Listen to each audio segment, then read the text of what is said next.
Well, greetings, friends. It's Danielle Smith. Welcome again to the Danielle Smith Show. Let's talk a little bit about what's happening today. There's so much going on. Yes, of course, there's the big game between the Calgary Flames and the Edmonton Oilers. I'm just going to put it on the record right now that I support Daryl Sutter's attitude on this when he says we do not call this the Battle of Alberta, because why are we fighting with each other? We're in the middle of getting through the past 2 years of trauma and division. This should be a unifying series. I'm looking forward to it.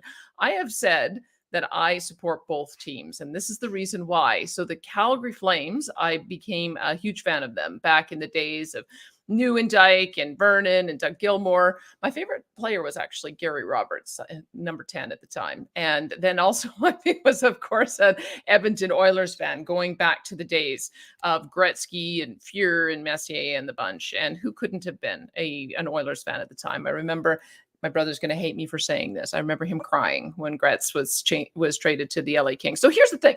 Once you become a committed fan of the Edmonton Oilers, you're not going to drop them. And once you become a committed fan of the Flames, you're not going to drop them either. The nice part about this is that, of course, my team's going to win no matter what. So woohoo, go Alberta. That's number one. Number two, there is going to be a vote count today. You've probably heard that is going on, of the premier on his leadership vote. Some folks have asked me what I think is likely to happen there. And quite frankly, just like you, I've got no idea. Here's what I am hearing. What I am hearing, just as I process what has happened, is that number one, there were about 32,000 ballots that were counted. Of about 59,000 that were submitted. There were some duplicates, as we know. So I gather that's about a 62.5% turnout. So what does that mean exactly? Well, it means that 38% of the people who could have voted didn't, either because they didn't get their ballots. And I have heard, especially in the last few days, of a number of people who didn't get their ballots. There is also a problem as well, I think, of perhaps enthusiasm. Maybe the party has an enthusiasm deficit at the moment, and they're prepared to let those who did want to participate make the decision for them about which way this goes. The other things that I have heard has been, we've all obviously talked about the Alberta Elections Alberta investigation, 4,691 ballots that were purchased on what it turns out to be 8 credit cards, which appears to be a violation not only of party policy, but also of the Elections Alberta rules. And so I guess we'll see how that process plays out. But it is, when you look at the larger scheme of things, a relatively small number of memberships that were purchased on behalf of others with or without their knowledge. The other part, though, is that about 2/3 of the ballots I'm hearing were from rural Alberta. Now, I would just put it to you that I don't think that there's a huge groundswell of support for the premier coming from rural Alberta, but the cities don't seem to have the same problem with some of the issues that rural is raising. So I guess this is just it. Who knows what's going to happen? The premier's out there saying he's going to get 70%. I think people are skeptical that would be the case, that it would be that high. I don't think that would be consistent with some of the polling that we're seeing. And some of the polling that we're seeing has been particularly bad. I don't know if many of you saw the Common Ground. It's a University of Alberta research group that did some polling and asked the question about, do you think the premier should stay, or do you think the premier should go? I think it was actually worded a different way. Do you think that the United Conservative Party should keep Premier Kenney as their leader, or do you think they should see him go? Now, keep in mind, this would have been a general view of the general public, which is different than what party members vote on. Relatively small number of party members are going to be making this decision today. But when you ask the general public, it gives you a bit of a yikes moment, because it didn't seem to matter whether it was urban, suburban, or rural.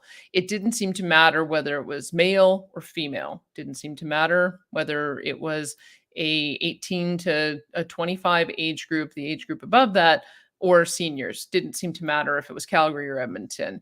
It's around 25% say that the UCP should keep the Premier Kenney, and it's around 75% who say he should go, somewhere around there. So it doesn't matter across any demographic, all across Alberta. And, maybe this is just the way it goes. I've been talking with my EA about this and Laura, and one of the things that we both observed is that when you look at Winston Churchill and his political history, he's got a very interesting political history, incidentally. He began in politics in 1900, if you can imagine. And the reason I mention him is because I know that the premier puts him out there as a bit of a role model and a hero. So 1900, he got elected. And he served 4 years under the Conservatives, and then he crossed the floor and joined the Liberals and became a cabinet minister for a number of years.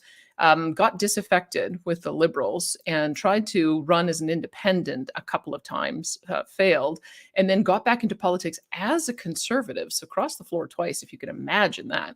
And he spent 10 years out of cabinet. By the time we got to 1939, he was kind of a political has-been at that point.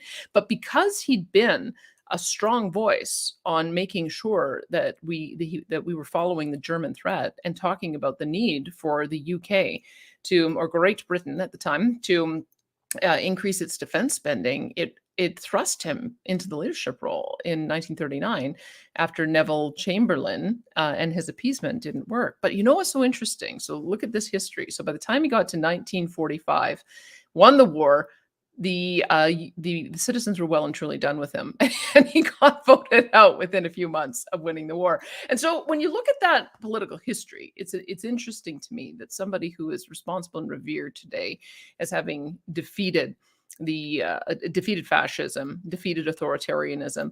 By the time people were done with the trauma of the war, they just didn't want to see his face again. And that may be what we're experiencing here, is that regardless of the kind of actions the premier is trying to take to demonstrate that we're moving on from COVID, I think that there's a lot of hardship and a lot of harm and a lot of hurt feelings. And so if it goes against him, that would be the reason why. But I thought you would find that some interesting historical context, that even leaders who have a winning record sometimes end up losing.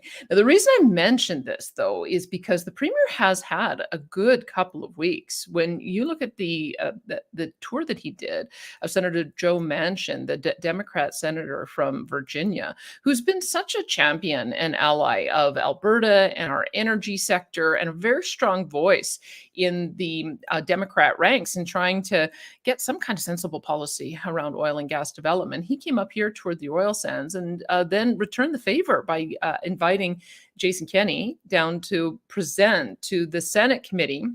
There was a full hearing of the Senate Committee on Energy and Natural Resources. And so I want to put this into context for you, because when you look at the room, it looks pretty empty most of the time. So he was not presenting to the full Senate. He was presenting to this particular committee. And at any given moment, it looks like there's about 5 senators in the room. But as the 2-hour and 18-minute hearings went on, I think it was maybe 2 hours in total. They started a little bit late. As it went on, I think what you would observe happening is that senators were sitting in their office, maybe monitoring what was going on, and then it was their turn to come up. They would come down and ask their questions. So he actually ended up getting the most of the senators there, even though at any given time there were only a couple. The other thing you'll notice, which I find just a little bit irritating about American politics, is the grandstanding on the questions. Of course, I love it when Senator Rand Paul does it. I love it when Jim Johnson does it too. But I think if this is about trying to find the common ground so that we can get both the House of Representatives and the Senate and the executive branch all on the same page, that we need to develop our resources, I don't know that that's particularly helpful, if you want the honest truth, that you've got Republicans clearly using the premier's visit to score political points against Biden, especially since they happen to be in an election year. Now, be that as it may, I mean, I had hoped what we would see out of these hearings is that you would end up with both Democrats and Republicans realizing it is in American interest for us to develop the resources in Canada for our collective energy security and for our collective energy affordability. That's what I was hoping to see out of this. So that's one thing that you should be aware of if you decide to watch the whole thing, and I think you should. The second thing that surprised me a little bit is that Jonathan Wilkinson, the natural resources minister, was there as well. Not in person, he was there in video form, and said he had to cut out early, but it didn't look like he cut out early.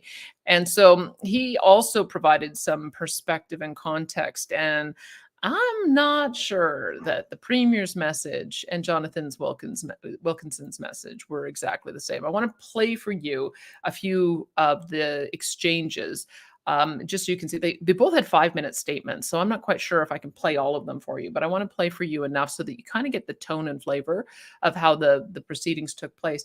The other interesting guests that were there as well, though, was the Quebec. Quebec also had representation there. Maybe you won't be surprised by that, but let me just make sure I have the name of the minister correctly here. So Natalie Camden, she is the Associate Minister of Mines and for Quebec. And again, I'm not entirely sure her message was consistent with the message that we were trying to get across, because she kept touting the electricity grid being 99.8% emissions free and renewable, because of course Quebec relies so much on hydro. And it's fascinating to me because, as you probably know, because we've done shows on this before, the difficulty we are having getting pipelines across our border to the border for our two countries, they're having an equivalent difficulty getting electricity transmission lines going across, because the Americans don't look at hydroelectric power as being green, because it has an impact on the environment. Like, let's be frank about it. If you're going to be flooding vast tracts of land, you're going to be impacting Indigenous rights. You're going to be impacting landowner rights. You're going to be destroying biodiversity and habitat. You're going to be having methane production from all of that rotting foliage. You're going to be impacting fish habitat. So they don't look at it as particularly green, interestingly. So Natalie Camden was there to make the case about why it should be considered green if we're looking at non-emitting sources, interestingly. The other point that she was making, though, was that the Americans have in the past looked at Canada as being a strategic provider of defense necessary resources and minerals, which is sort of an interesting way of contextualizing this. And one of the things that she touted was the aluminum that is produced in Quebec, and aluminum being produced in Quebec using hydropower as the main source makes it one of the lowest emitting sources for aluminum. So that was the essence of what she had to say. Oh, there's my dog barking. It's photobombing me. So that was the essence of what she was having to say. But the other part that I think that Quebec brought to him was that they have a process for how they are trying to streamline their development of rare earth metals and minerals for the purpose of battery production. And I'm surprised that we didn't mention that at all, because we've got a huge resource in lithium in our province. I'm not actually quite sure what our cobalt and nickel capacity is. If somebody knows, you should send me a text, because that is really what they were pushing in Quebec. Because in America, if you can believe it, they think that we have a streamlined regulatory process for our mines and mineral development. Like, color me surprised. Aren't we just in the middle of a Supreme Court challenge over Bill C-69, because it adds an extra layer of decision-making process and creates an endless repeat loop where we have no finish line on the project? So that I found a little bit surprising, that the Americans are under the impression that it takes as little as 2 years for us to develop our resources and get permitting for our mines and mineral development. So that's not true. In fact, in Quebec, the Camden said that what they have done is created a process that once you finish all your environmental reports and submitted them, it only takes 48 to 60 months to get it approved. So that's a 4 to 5 year process at the best. And that is after you've done all of the environmental work.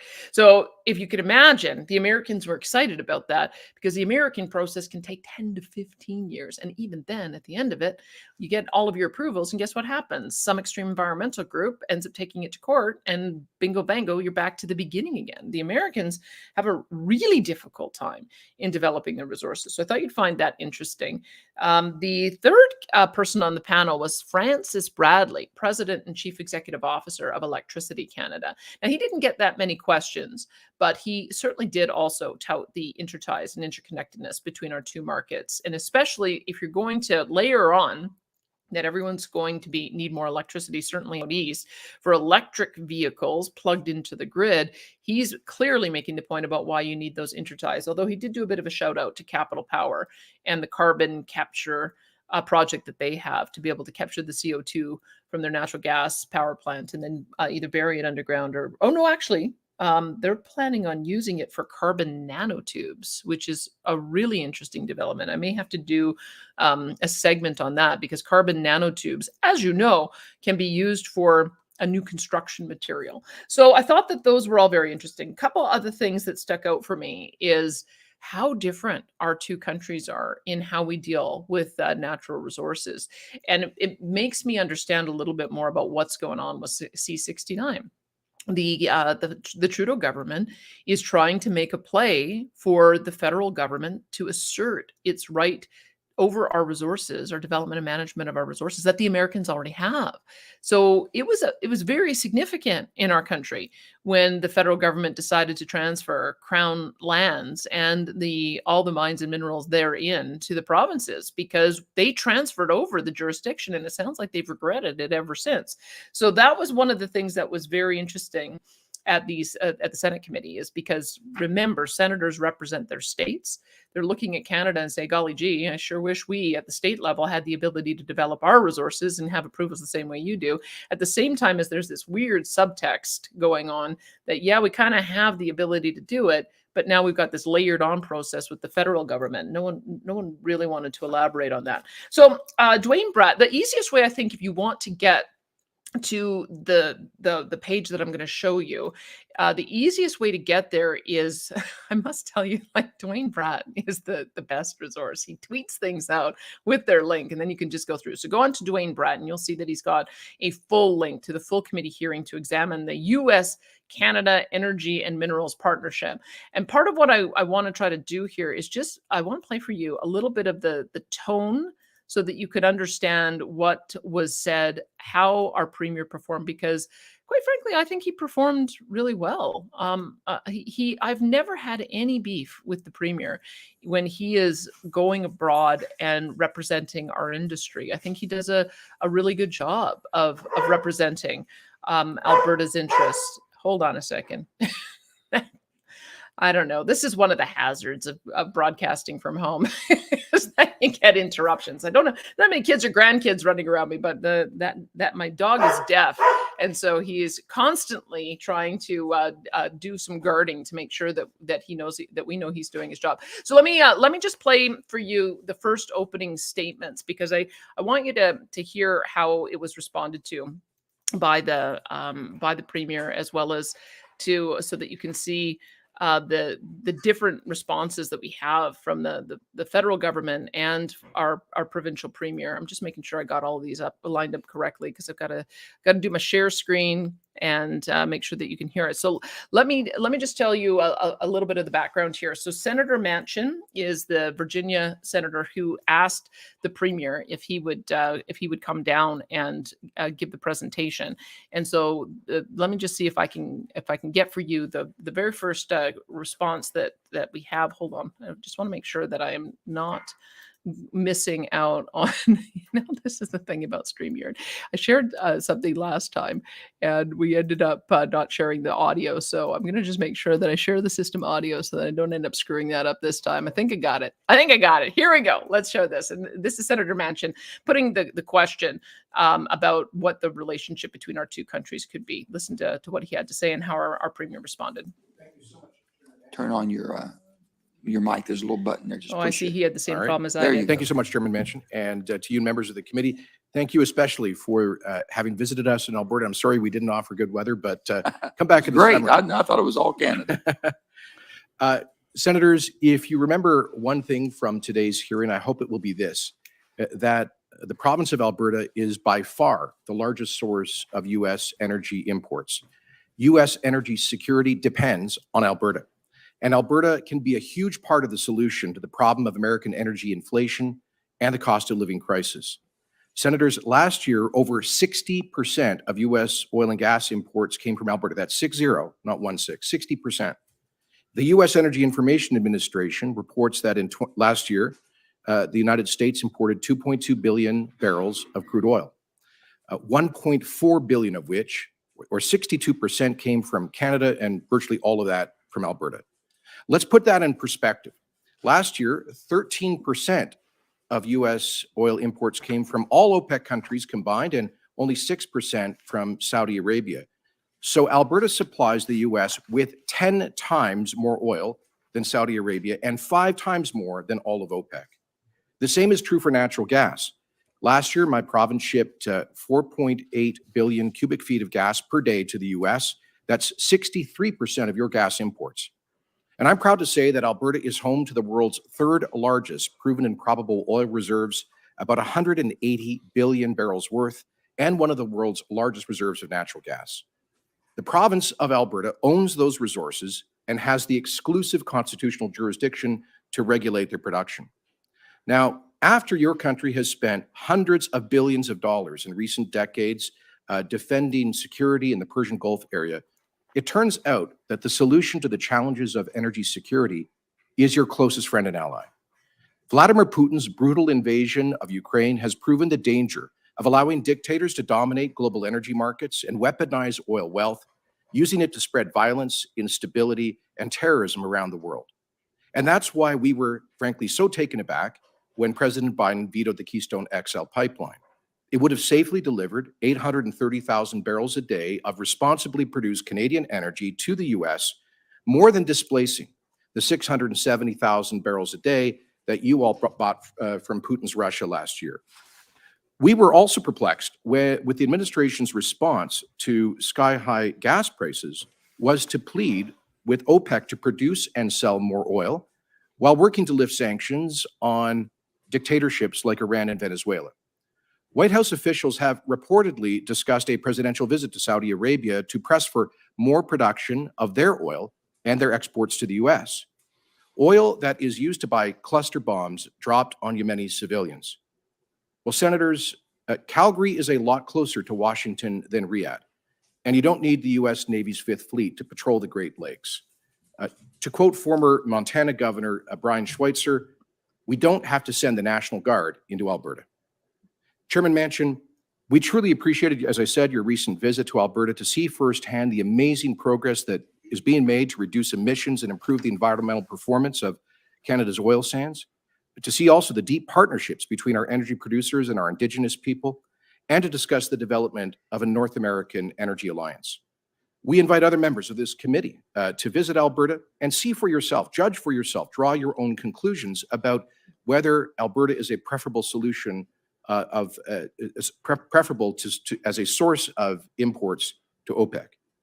Between current unused capacity in the North American pipeline system and the prospect of pipeline optimization, plus the scheduled completion of the Trans Mountain expansion pipeline to Canada's west coast next year, Alberta will be able to increase our crude exports to the U.S. by upwards of 1 million barrels a day over the next couple of years, helping to reduce prices at the pump. But with political will from Washington, we could also get another major pipeline built that would forever allow the United States to free itself from imports from hostile regimes. Mr. Chairman, where there is a will, there is a way. The government of Alberta is keen to work with you and friends in the United States to get another major pipeline built to achieve the dream of North American energy independence and security. At the same time, we must work together to maintain current supply. And that's why I call on the United States government to join Canada in demanding that the governor of Michigan respect the 1977 Canada-U.S. Pipeline Transit Treaty by abandoning her efforts to decommission the Enbridge Line 5 pipeline that has safely delivered over 600 100,000 barrels of Canadian energy to the US for 6 decades. Her plan to do this would only worsen the energy and cost of living crisis at the worst possible time. And we must work on both sides of the border to remove regulatory barriers to the production and shipment of energy. Senators, replacing conflict oil imports with Canadian energy is not a threat to the environment. We take seriously the need to cut emissions and to address climate change. Alberta's oil and gas producers and pipeline companies have some of the world's highest ESG rankings. Alberta was the first place in North America to implement carbon pricing. Through massive investments in clean tech, we've reduced the carbon footprint of an average barrel of Alberta oil by 36% since the year 2000 to below the global average for heavy oil. Our oil sands producers are committed to achieving net zero greenhouse gas emissions in their operations by 2050, in part through a big expansion of our world-leading carbon capture, utilization, and storage infrastructure. We're on track to reduce methane emissions by at least 45%. We're leading Canada right now in renewable energy investments, and we're set to become a global hub in the production of net zero and low-emitting hydrogen. So thank you, Mr. Chairman. I look forward to your questions and ongoing collaboration on developing a North American energy line. So you see what I mean? Hold on, let me see if I'm still. Hold on one second. I'm still hearing this in my ear, so I got to make sure that you guys aren't hearing it. So here's the thing: like, Premier is at his best when he's talking about energy issues, and I thought that was an excellent presentation. If you go through and you watch the full hearing, what you will see is that the senators were particularly interested in everything that we've done to reduce our methane emissions by 45%. I would have liked if the Premier had talked about some of the ways in which we're doing that. There's all kinds of really interesting technology where they're, especially with Bitcoin mining, where they're capturing the methane, turning it into energy so that they can then mine Bitcoin and then turn it essentially into a different product that can be exported. But there's also another company that's working on capturing the methane and turning it into protein for animal feed. We also have a drone technology that is able to spot methane emissions on pipelines from, I think, 150 meters away, and then you can plug them. So there's some fantastic technology that was of great interest to them. The other, of course, was the hydrogen piece. And the interesting thing that I found about the response there is that the Americans seem to want to be going towards, as they called it, one of the senators called it dual purpose pipelines. So this, I think, sows the seed of a potential breakthrough for us in future. I remember one energy company executive I've talked about saying maybe the way to restart the Keystone XL pipeline process is to not propose it as a heavy oil pipeline, but propose it as a natural gas pipeline that can ultimately be repurposed to hydrogen as the Americans build out their hydrogen economy and their hydrogen infrastructure. And that may be a way in. So I would mention that to you because that was also one of the things that came out in the question and answer. And then there was also the displacement of Russian oil. They were pretty keen to, and I thought that was a pretty good hit to mention that we had that the Americans had 680,000 barrels per day coming in from Russia, and that we would have been able to displace that 100% if we had built the Keystone XL pipeline. So there were a bunch of barbs going back and forth between the two. The other thing that he got asked on twice and was able to reiterate twice was the ways in which we would be able to increase our pipeline capacity in the next few years. So obviously Trans Mountain Pipeline, which is going to be finished in 2024, is one aspect. But we also have the ability to do optimization of our pipelines. As I understand, there's a couple of things that they would do there. Some of them are line reversals. Some of it is using different additives to make sure that you reduce the drag so that you can end up having more throughput. We also currently have, I guess, 300,000 barrels per day of additional capacity that has yet to come on stream. So that, I think, perked everybody's interest. And also just that earlier point that was made by the Quebec minister about how you could fast track these processes if you got approval under federal policy for defense policy. That was also suggested as a way to get more pipeline infrastructure approved as well. So I thought, I think the premier did a great job in representing that position. There is one more thing that I wanted to play for you, though, because I thought that this was a little bit concerning, because you're not going to get anywhere in the U.S. if you don't have some kind of support on the executive branch. It's beginning to make me realize. I always thought that in the U.S. the Congress and the Senate had a lot more power, but if the federal government is in control of all resource development on all Crown lands, and they own most of the Crown lands, and they're in control of this permitting process, you really do need to have executive buy-in if you're going to make any progress. And so there was an interesting exchange here that happened. I think I can play both for you: the response that the premier gave, as well as the response that our federal minister of natural resources, Jonathan Wilkinson, gave, because I think there's a little bit of error between the two of them. So let me play this for you as well. This is Senator Barrasso, who's the ranking member for the Republicans. He's from Wyoming, so he obviously has a lot more affinity to us and our energy projects and the relationship that we've established than the current Biden administration. But I want you to hear this question and hear the answer. He asked the question about what kind of progress we're making on the executive branch in the Biden White House, and I thought you'd want to hear this answer too. Have you been in contact with our administration here, or your counterpart, Minister Wilkinson, or Premier Kenney, any other than us speaking to you from the legislative branch, from the executive branch, anybody speaking to you all concerning increasing oil, natural gas, the things that we're going to need in order to help our allies? You can start with yourself, and now I'll go to Mrs. Thank you, Senator. The answer, well, I don't have a counterpart in the U.S. government, as I'm the leader of a subnational government, but yesterday I did have meetings with officials at the U.S. State Department that we initiated. I will say we found it passing strange that following the invasion of Ukraine, there were clear efforts by the administration to reach out to OPEC, Saudi Arabia, Venezuela, and Iran, but we have no record of any effort by the administration to reach out to Alberta, which, as I said, provides 62% of U.S. oil imports. Minister Wilkinson, did you all have any conversations or anyone reach out to your counterparts from the U.S.? Yes, thank you, Senator. Yes, we have had ongoing conversations with the administration. Certainly, I have spoken with Secretary Granholm many, many times since the invasion of Ukraine, and I was at the White House last week having similar conversations. As you know, we have had a number of in-person meetings to discuss how to address this. I think you and I actually met in Paris at the International Energy Agency when Secretary Granholm was there. And the focus very much in terms of increasing production was our announcement of 300,000 additional barrels a day, which we worked with Premier Kenney and the industry on, was partly the product of those conversations, because of course the offtake to get it to the Gulf has to come from the United States. And we continue to talk about issues like LNG exports, for example. Have you all increased your production?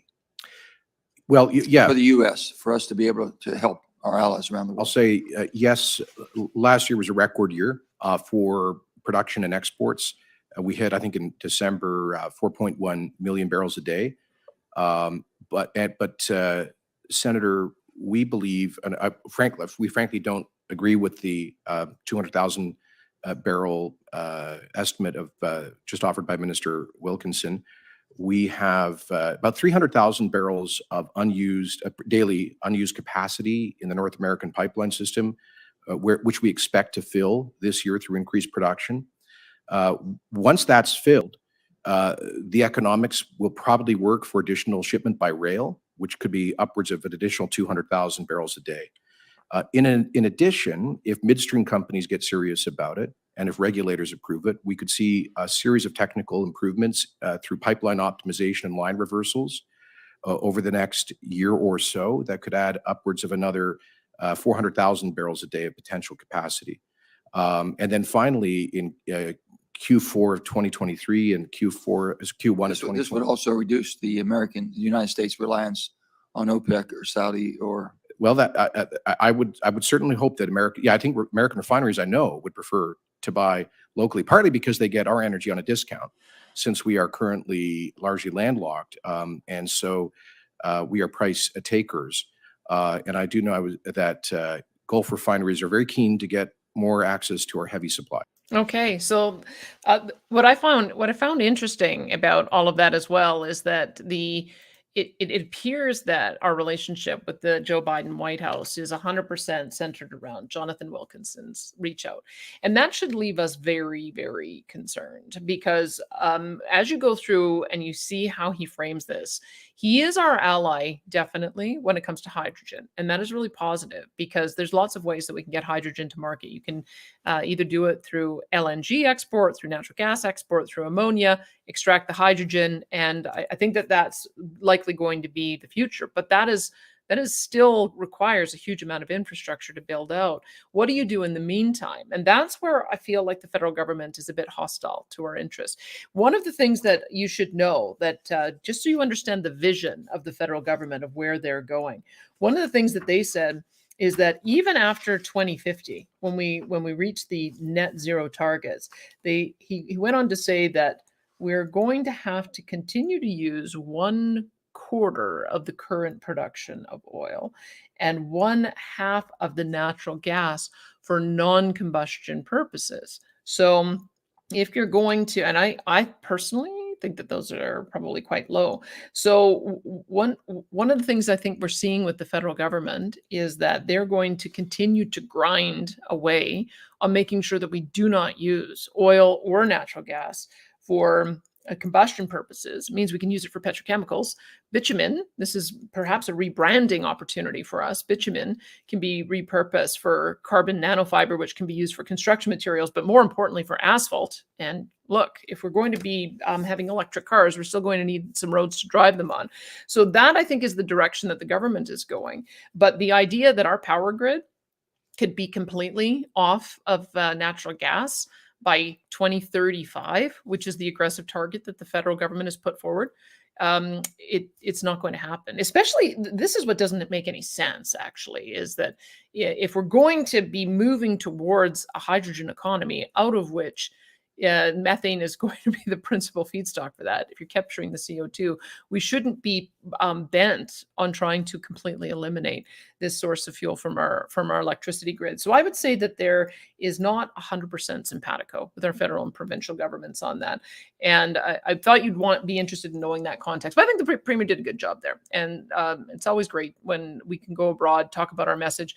My only concern is that did the message get out to enough people and enough decision makers? If you've got a small Senate committee on energy, does that information get widely disseminated to the other senators? Do you end up having the House of Representatives weigh in on it? Are any of the candidates for the future presidential campaigns paying attention to that? It's great information, but are we getting it widely disseminated enough? Sonia Savage was down there, the energy minister. Jason Nixon was down there, the environment minister. And let me just give a little shout out to James Rajat, who's really done such a tremendous job on our behalf. At the federal level, he was an MP, and I think he was also chair of the Natural Resources Committee when he was elected with the Conservatives.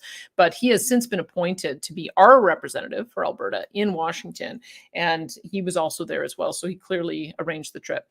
All right, friends. So the Premier's ending on a high note before he goes into the vote tonight. We will find out at, I think, 5 o'clock today which direction that's going to go. Would be interested in hearing your feedback. You'll hear a little bit more from me later today.